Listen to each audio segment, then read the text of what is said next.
मेरा नाम रिया है। मेरा संबंध एक गरीब घराने से था। मेरे पापा रंग पेंट का काम करते थे। अमित मेरा बड़ा भाई है। मेरी पैदाइश के 2 साल बाद ही मेरे पापा हमें छोड़कर इस दुनिया से चले गए थे।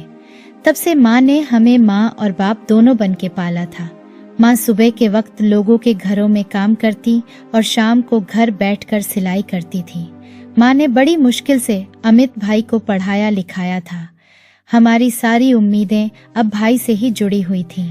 खैर, वह दिन भी आ गया जब मेरे भाई ने अच्छे नंबरों से ग्रेजुएशन पास कर लिया। अब अगली मंजिल जॉब की तलाश की थी। अमित भाई ने जॉब ढूंढने की पूरी कोशिश की, पर उन्हें कोई जॉब न मिली। फिर एक दोस्त के जरिए उन्हें उम्मीद की किरण नजर आई। अमित भाई का एक बहुत अच्छा दोस्त था। उनका बचपन एक साथ ही गुजरा था। वह होटल में एक वेटर था। भाई के दोस्त को बाहर मुल्क जाने का बहुत शौक था और खुशकिस्मती से उनको बाहर मुल्क जाने का मौका भी मिल गया। इसलिए उन्होंने अभी भाई से कहा कि तुम नौकरी की तलाश में हो और मैं यहाँ से नौकरी छोड़कर जा रहा हूँ। मेरी पोस्ट खाली है, कहो तो होटल के मैनेजर से तुम्हारे लिए बात करूँ। अभी भाई के लिए फिलहाल यही काफी था कि जब तक किसी अच्छी जगह जॉब नहीं लग जाती तो मैं उसी होटल में ही जॉब कर लेता हूँ। भाई ने फौरन हामी भर ली। अमित भाई के दोस्त ने उनको अपनी जगह उस होटल में जॉब पर लगवा दिया। सैलरी थी तो कम, मगर हम घर के 3 सदस्यों का गुजारा उसमें अच्छे से हो सकता था। भाई खुशी खुशी उस जॉब पर जाने लगे, लेकिन कुछ दिनों बाद ही भाई अपनी नौकरी से कुछ पीछा सा छुड़ाने लगे। भाई से पता करने पर पता चला कि जिस होटल में वह जॉब कर रहे थे वह नाम का होटल था।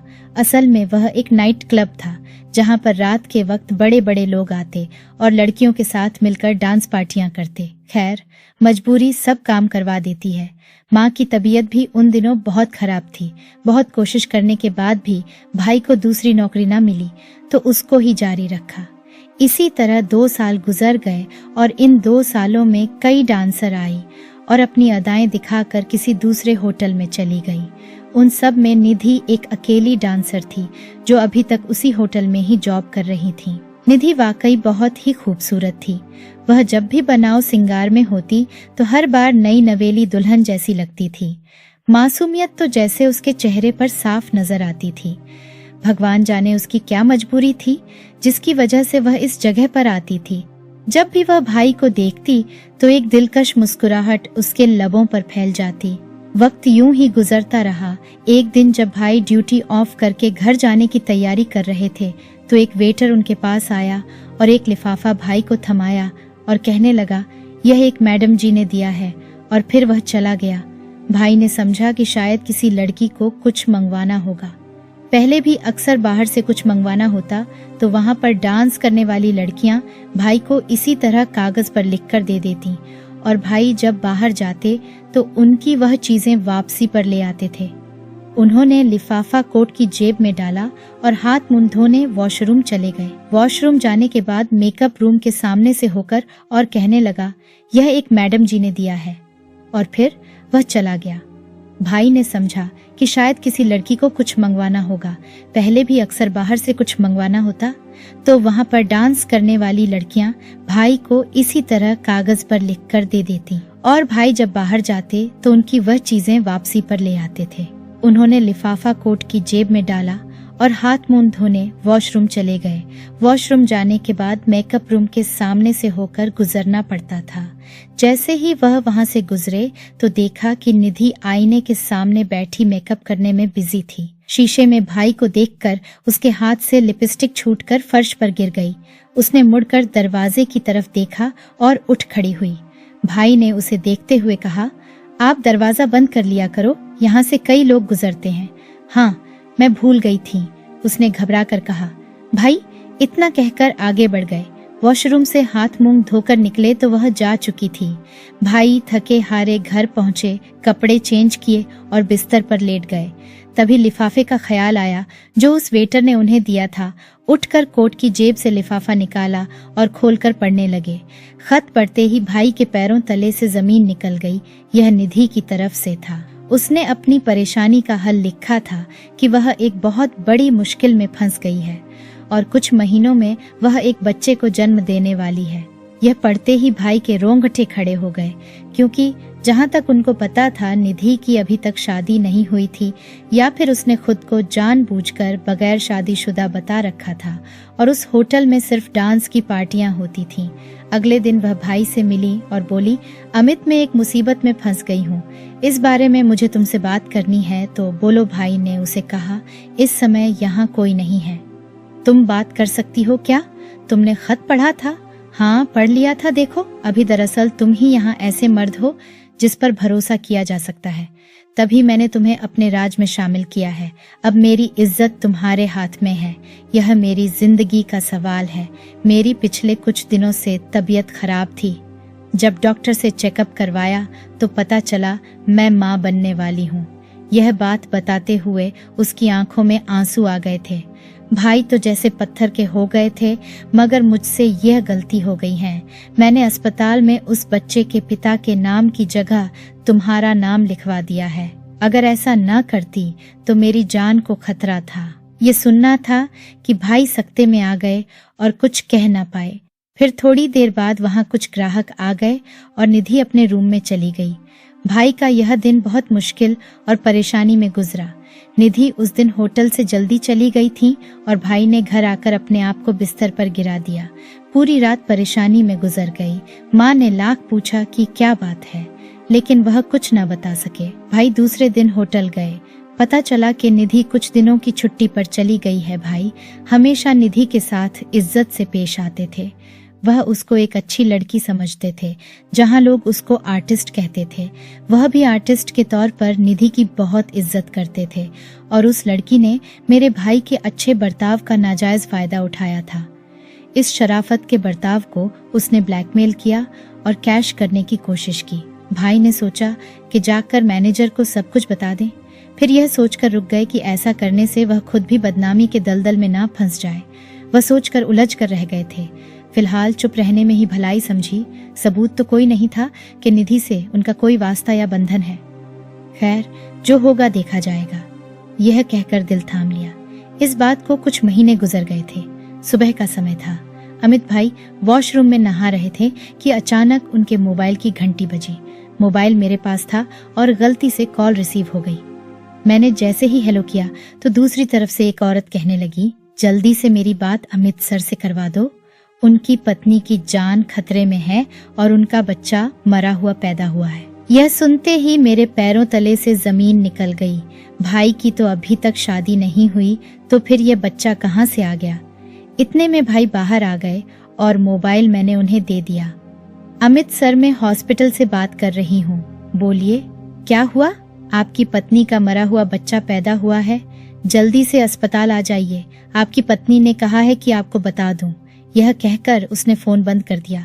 भाई हैरान रह गए, सर से पैर तक पसीने में नहा गए। उनका जी चाहा कि जमीन फट जाए और वह उसमें समा जाए।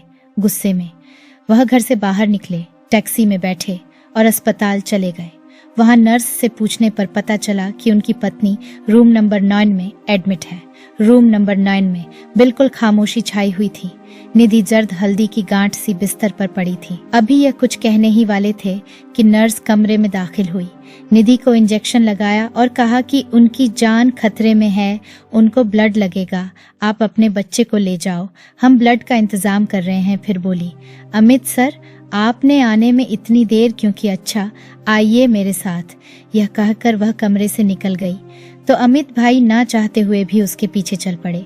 निधि के चेहरे पर तकलीफ और खामोशी छाई हुई थी और उसकी हालत रहम के काबिल थी। उसके साथ भगवान और अमित के सिवा कोई नहीं था। अब ज्यादा सोचने का समय नहीं था। भाई ने सोचा कि उस राज को फांस करने से पहले इस बच्चे का अंतिम संस्कार कर दिया जाए। उस नन्ही सी जान का अंतिम संस्कार करने वाला भी कोई नहीं था। निधि बेहोश थी और उसकी जिंदगी भी खतरे से बाहर नहीं थी। क्या खबर ये कहानी यहीं खत्म हो जाए? पता नहीं कुदरत मुझसे ऐसा काम क्यों करवाना चाहती है कि जिसके लिए मैं खुद तैयार नहीं था, मगर सब कुछ खुद ब खुद होता गया।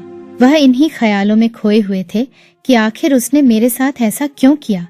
अमित भाई उससे पूछने के लिए उसके कमरे में चले गए, लेकिन उसकी बुरी हालत देखकर गुस्सा मिनटों में खत्म हो गया था और कमरे से बाहर आ गए। बच्चे को दफनाने के बाद वह वापस अस्पताल आ गए। निधि को होश आ चुका था। वह हाथ जोड़कर माफी मांग रही थी। उसकी आंखों से आंसू बह रहे थे। अगर तुम ना आते तो न जाने क्या होता। सच पूछो तो तुम बेकसूर हो, मगर मैं भी बेकसूर हूँ। मेरे साथ भी धोखा हुआ है और यह धोखा देने वाला गायब हो चुका है। मेरा इस दुनिया में कोई नहीं है, इसलिए तुम्हें एक शरीफ इंसान समझकर तुम पर भरोसा कर लिया। मैं गुस्से से लाल पीला हो रहा था। भाई निधि की तरफ देखकर बोले, ये किसका पाप है जो तुमने मेरे सर पर थोप दिया है? वह रोते हुए बोली, वह एक भयानक रात थी जब उसी होटल में मुझे धोखे से नशा पिलाकर दागदार किया गया था और फिर निभा का वादा करके दिलासा दी गई। तुम्हारे साथ ऐसा किसने किया? मैं नाम नहीं बता सकती। वहां काम करना मेरी मजबूरी है। मैं डांसर जरूर हूँ, मगर बिकाऊ माल नहीं हूँ। विधवा माँ थी, वह भी चल बसी। होटल के मालिक ने रहने का ठिकाना दिया है और उसी नौकरी पर मेरी सांसों की डोर रुकी हुई है। देखो निधि, तुम सच क्यों नहीं बता देती? अगर तुम सच नहीं बताओगी तो मैं यह मामला पुलिस तक ले जाऊंगा। तुमने मुझे कहीं का नहीं छोड़ा, बदनाम कर दिया है मुझे। निधि हाथ जोड़ते हुए बोली, भगवान के लिए ऐसा मत करना, मैं बहुत मजबूर थी। यह सब मेरे साथ उसी होटल के मालिक के बेटे ने किया है। पहले उसने मुझे अपने प्यार के जाल में फंसाया। मैं इस तरह उसके काबू ना आई तो एक दिन उसने मुझे नशे की कोई चीज खिलाकर मेरी इज्जत लूट ली और अब वह हमेशा हमेशा के लिए यहाँ से चला गया है। अगर सबके सामने यह राज खुल गया तो मैं कहाँ जाऊंगी? तुमसे रिक्वेस्ट है कि इस राज को राज रखना। एक मजबूर लड़की पर एहसान करना, ऊपर वाला तुमको इसका बदला जरूर देगा। अच्छा, तो अब तुम मुझसे क्या चाहती हो? आप अस्पताल का बिल दे दो, मेरे पास पैसे नहीं है। जब मैं दोबारा नौकरी पर जाऊंगी तो आपके पैसे वापस कर दूंगी।